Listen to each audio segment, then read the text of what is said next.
Hello दोस्तों, क्या हाल है। तो आज की वीडियो में बात करने वाले एक ऐसे मुद्दे के बारे में जिसकी वजह से आपके ऑडिट ऑब्जर्वेशन की वजह से किसी बंदे की जॉब भी जा सकती है।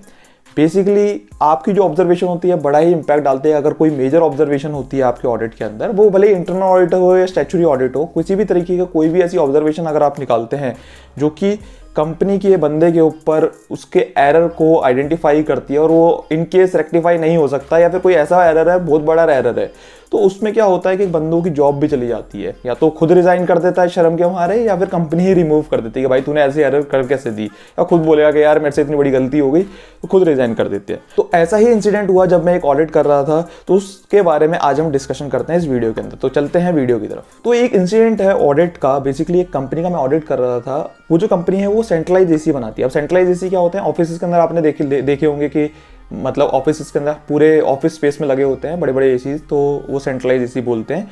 तो वो सेंट्रलाइज एसी लगाती थी कंपनीज के अंदर जा जाकर। तो हुआ क्या कि बेसिकली सेंट्रलाइज एसी लगाने के लिए उनको लेबर की जरूरत होती थी। तो लेबर उनकी खुद की नहीं होती थी, कुछ तो खुद की होती थी और कुछ क्या करती थी, वो कॉन्ट्रेक्चुअल बेसिस पे हायर कर लेती थी। अब कॉन्ट्रेक्चुअल बेसिस का क्या मतलब है, मान लीजिए कोई कंपनी है, वो क्या करती है, सिर्फ लेबर जो है वो कॉन्ट्रेक्चुअल बेसिस पे प्रोवाइड करती है। यानी कि मेरा काम ही ये है कि अगर मेरे पास कोई आएगा बोलेगा 100 लेबर चाहिए, तो मेरा काम ही यही है कि मैं लेबर प्रोवाइड करूंगा और अपनी उसके ऊपर कमीशन ले लूंगा, जो भी लेबर की जो सैलरी होगी प्लस कमीशन अपनी ऐड करूंगा और मैं कंपनी को चार्ज कर दूंगा। तो उसी तरीके से जो एसी बनाती थी कंपनी, वो इस तरीके से काम कर रही थी। अब हुआ क्या, जो एसी बना रही है, जो सेंट्रलाइज एसी बना रही है कंपनी, वो काफी साल तक सर्विसेज ले रही थी और उसी तरीके से जो सैलरी होती थी उसके ऊपर, जो सैलरी के ऊपर मतलब एक ही कॉन्ट्रेक्चुअल बंदा था जिससे वो जनरली अपनी लेबर लेती थी। तो क्या करती थी कि जो सैलरी जो होती थी लेबर की, उसके ऊपर कमीशन उसकी ऐड करवाता था कॉन्ट्रेक्चुअल वाला बंदा और उसके बाद बिलिंग कर देता था कंपनी को। तो इस तरीके से चल रहा था, काफी साल से चल रहा था। तो हुआ क्या कि बेसिकली इसमें क्या होता है, कॉन्सेप्ट होता है पीएफ ईएसआई का। तो जब भी कोई लेबर अगर वो पीएफ ईएसआई में फॉल कर रहा है तो आपको उसका पीएफ ईएसआई कंप्लायंस करना पड़ेगा। अब यहाँ पे सीन क्या है, यहाँ पर ये सीन है कि बेसिकली जो एसी जो कंपनी लगवा रही है, यानी कि जो बेसिकली यहाँ पे जो एम्प्लॉयर का कॉन्सेप्ट आता है कि जो एम्प्लॉयर होता है उसकी लायबिलिटी होती है। अब पॉइंट ये उठता है कि एम्प्लॉयर कौन है। अब एम्प्लॉयर जो है वो यहाँ पे एम्प्लॉयर जब पूछा जाता है तो बोला जाता है प्रिंसिपल एम्प्लॉयर। तो यहाँ पे प्रिंसिपल एम्प्लॉयर कौन है, जो एसी लगवा रहा है सेंट्रलाइज एसी, यानी कि जो मेन एम्प्लॉयर है जिसका काम हो रहा है। यहाँ पे एम्प्लॉयर वो नहीं है जो कॉन्ट्रेक्चुअल वाला बंदा है ना, वो एम्प्लॉयर नहीं, उसकी रिस्पॉन्सिबिलिटी नहीं है पीएफ वीएफ जमा कराने की। तो यहाँ पर क्या है, रिस्पॉन्सिबिलिटी किसकी है, रिस्पॉन्सिबिलिटी है जो एसी बंदा सेंट्रलाइज वाला कंपनी जो काम कर रही है।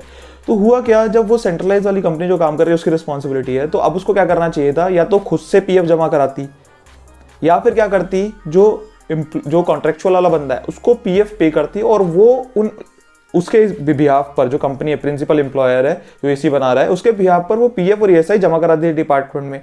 अब सीन क्या हुआ, जो एम्प्लॉयर है जो कॉन्ट्रेक्चुअल वाला बंदा है उसने भी पीएफ ईएसआई जमा नहीं करवाया, क्योंकि उसने इनवॉइस पे चार्ज नहीं करा था पीएफ ईएसआई, ताकि वो उससे लेता, कंपनी से लेता और उसके बाद जमा कराता। लेकिन उसने चार्ज नहीं करा तो वो कहां से जमा कराता, तो उसने तो जमा कराया नहीं। अब रिस्पॉन्सिबिलिटी क्या किसकी आ गई, प्रिंसिपल एम्प्लॉयर की। अब प्रिंसिपल एम्प्लॉयर को जमा कराना चाहिए था। तो बेसिकली हमने जब देखा, इनवॉइस देखे, हमने जब पूछा कि यार इसमें लायबिलिटी तो आपकी थी, आपने जमा क्यों नहीं कराया, तो बोलते यार उनको पता ही नहीं था इस चीज के बारे में, उनको इस कॉन्सेप्ट के बारे में पता नहीं था। उनको लगा कि लायबिलिटी उसी बंदे की है। वो कह रहा कभी उसने चार्ज करा नहीं, इसलिए हमने आगे कुछ पे करा नहीं और हम भी आगे पे नहीं करते थे, हमें पता ही नहीं था इस चीज़ के बारे में।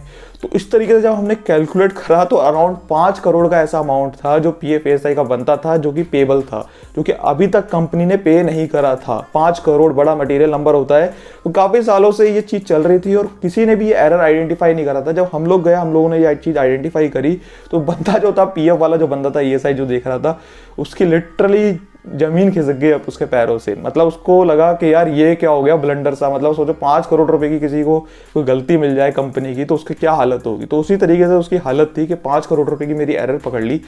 अब जब उसकी एरर पकड़ ली तो वो एक्सप्लेनेशन देने पर लगा, झूठ बोल रहा है, no no no no I am telling you, ये देने लगा, वो देने लगा। और लिटरली वो बंदा जो एचआर हेड था उसके सामने रोने लगा वो बंदा कि सर ऐसे ये गलती हो गई, ये है वो है, इस तरीके से जो है। तो वो चीज़ें उसने रोने लगा। तो 2-3 दिन बाद पता चलता है हमें कि उस बंदे ने रिज़ाइन ही कर दिया कंपनी से। मतलब उसने वो आया ही नहीं वो बंदा उसके बाद, शर्म की वजह से 5 करोड़ रुपए का नुकसान हो गया। डेली उससे इंक्वायरी होती थी, डेली उससे डिस्कशन होता था। वो इस प्रेशर को झेल ही नहीं पाया। डायरेक्टर का भी बुला रहा है, कभी कोई बुला रहा है उसे, कभी कोई डिस्कशन कर रहा है। तो उसका जो प्रेशर था वो झेल ही नहीं पाया और उस वजह से वो रिज़ाइन करके बंदा चला गया। तो आप समझ रहे हैं आपकी ऑब्जर्वेशन का क्या महत्व है। आपकी एक ऑब्जर्वेशन की वजह से किसी बंदे की जॉब भी जा सकती है, उसके ऊपर बड़ा इंपैक्ट आ सकता है ना। तो आप मतलब वो बंदा इतने सालों से काम कर रहा था उस कंपनी के अंदर और एक दिन के अंदर छोड़ के चला गया वो उसकी एक गलती की वजह से। तो आप समझ सकते हैं ना कि कितना बड़ा इम्पैक्ट आया उसकी लाइफ के अंदर। ऑब्वियसली वो भी ये इंसिडेंट जो है कभी भूल नहीं पाएगा और ऑब्वियसली हम तो कभी भूल ही नहीं पाएंगे इस चीज़ को। तो मतलब इस तरीके के जो इंसिडेंट होते हैं, मतलब इस तरीके की जो ऑब्जर्वेशंस होती हैं बंदे की लाइफ पे इम्पैक्ट डाल सकते हैं, कंपनी के चीज़ों पे इम्पैक्ट डाल सकती है। तो आई होप आपको समझ में आया होगा कि ऑडिट जो ऑब्जर्वेशंस होती हैं वो कितने बड़े बड़े इम्पैक्ट डाल सकती है। तो आपको क्या लगता है जो उस बंदे ने करा, यानी कि जॉब छोड़ी ऐसे समय पर, मतलब इस समय पे, मतलब बेसिकली वो उसी को सपोर्ट करना चाहिए था कंपनी को, क्योंकि उसने ही सारा गलती करी थी, उसको पता था सारी चीज़ों के बारे में, तो उसको कंपनी को सपोर्ट करना चाहिए था उस समय पर।